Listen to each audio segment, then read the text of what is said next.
Okay, so today we're gonna talk mobility, and we're gonna talk about some things I commonly see in the gym and how you can fix it to optimize it to get the most out of your mobility training, to teach your nervous system to keep the range and then also to actually change your connective tissue.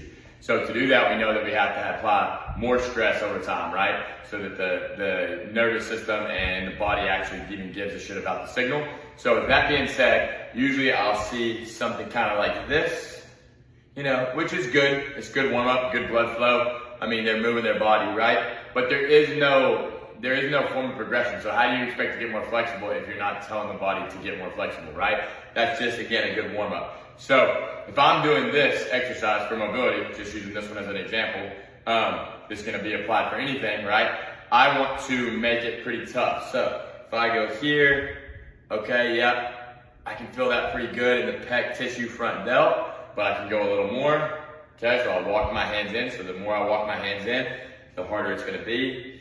And then right there, I have to really contract my shoulder blades and then use that posterior capsule of the shoulder to pull me into the range. Huge stretch, really, really hard, taking my time, getting some good time and attention, and going back and then back through, same thing. I don't wanna favor one side and do that. I wanna make sure that they both get the same amount of attention, force, and then come back through, and then I would repeat there. And then maybe as I get more warm, I try to creep it in a little bit. If I can't do that without cheating, then I would go back. But anyway, I can mark that, take note of it, whether it's through a video or actually mark it or whatever that may be. But then just know that over time, I'm trying to work my hands in more, and I can do sets and reps of that. Another thing you can do is you can add weight. You could add a little micro plate to it here. A 2.5, something like that. They even make smaller than that. You can add weight to the middle. I've done that before. But yeah, that's just one example, and that's a great way to make sure that you're getting something out of the mobility